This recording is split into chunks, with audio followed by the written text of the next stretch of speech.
This happened to me about 11 years ago when walking home from my friend's house at night. I used to live in the rural part of the UK, and I have lived in the rural areas most of my life, so I was used to long walks, occasionally at night, especially before I could drive. They never bothered me too much.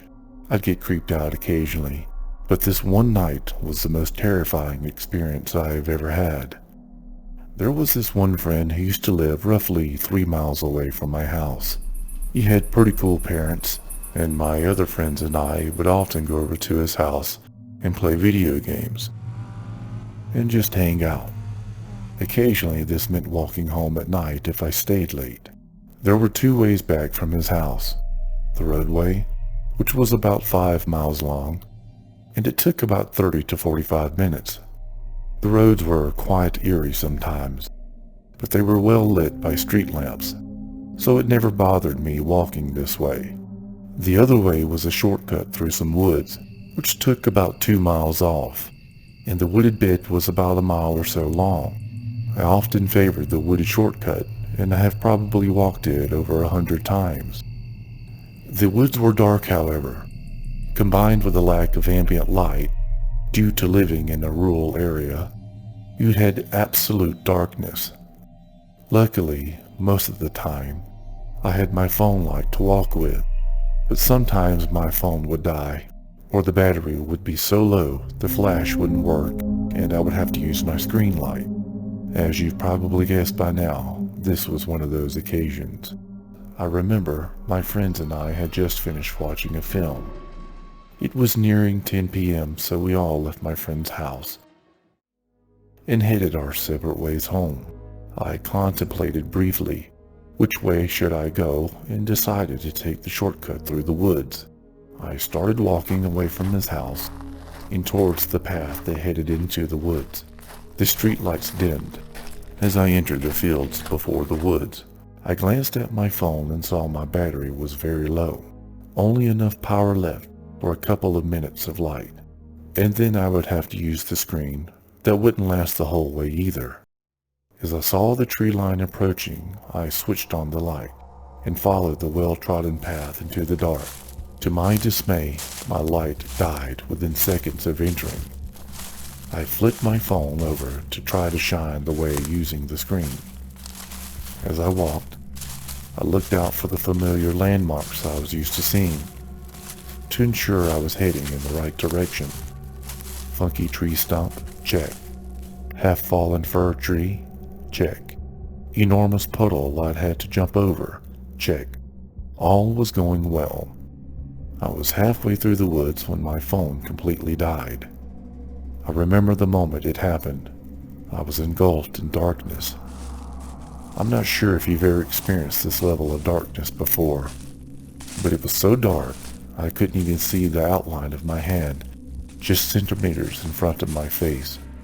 Naturally, my pace slowed considerably, and I started holding my hand out in front of me to make sure I wasn't going to walk into a tree or something.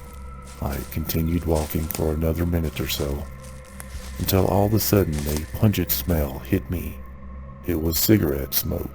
I glanced around, but I couldn't see anything. Then I heard it. A cough. I wasn't alone. Thoughts raced through my head. Who would be out in the woods in the dark? Are they following me? Am I lost? I quickened my pace, throwing a little caution to the wind. I carried on walking and I tripped slightly on a branch. And as I regained my balance, I heard another sound. Branches breaking underfoot, what sounded like it was right behind me. The snapping turned into fast footsteps that grew louder and louder. I started sprinting. I felt the well-trodden path turn to brush. I felt branches and logs and plants hitting my legs. It wasn't long before I fell. I was lying on the ground holding my knee. I could still hear branches snapping around me, and a voice muttering something. I didn't dare move.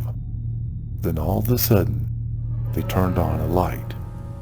I couldn't see anything except for the beam of light, which which seemed to be eaten quickly by the darkness of the forest. I lay motionless on the ground as the beam swept through the trees. I could still hear the person mumbling, a deep growl. The crunching of footfalls grew and grew. They were only several feet from me at this point. I couldn't breathe. The light went out. The snapping of the branches grew, and then nothing. Just silence. My eyes were wide open in panic. I couldn't see anything. Then I could hear breathing right above me.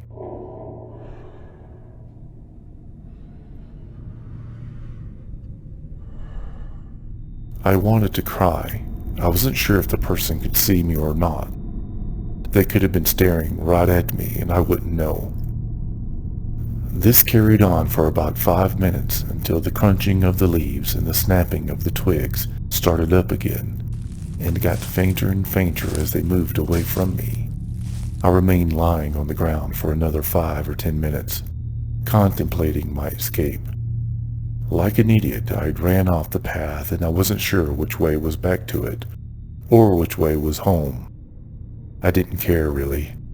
I thought I was going to walk in one direction until I found the woods and get home from there. I knew as soon as I started moving again, if the person was still in the woods, they would hear me. Should I run or try to sneak out? I opted for the latter. I slowly rose to my feet, listening constantly to my surroundings. I picked a direction, any direction, and started walking. I wasn't perfectly quiet, but quiet enough to be sure I wouldn't be heard from too far away. I kept hearing snapping sounds and rustling in distances, and every time I'd freeze. I'd hold my breath until I was sure that no one was there, and then started walking again. I repeated this pattern for what felt like an eternity, until eventually I found the path. I screamed for joy in my mind, and I sped up my pace. After another 10 minutes or so, I saw a light. Street lights filtered in through the trees. I'd never been so happy to see meager street lamps before, but as I progressed to the end of the woods, my heart sank. At the end of the path was a black silhouette, unmoving. Contrasted against the light background was the dark figure of a man. What should I do? Maybe it's a different person. Perhaps it's someone walking their dog. I froze, and then I watched them silently, but they didn't move at all. They just stood there. I wasn't sure what to do. I was so close to getting out, so close to the exit. I had to get out of these woods.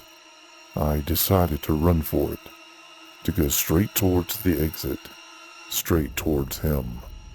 I started running, and every fiber in my body was burning with fear.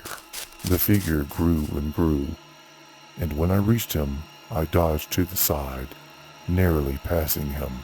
I felt something clip the back of my head and tug at my jacket. I cleared the gate in one leap and sprinted into the light, and just kept running until my lungs wanted to burst.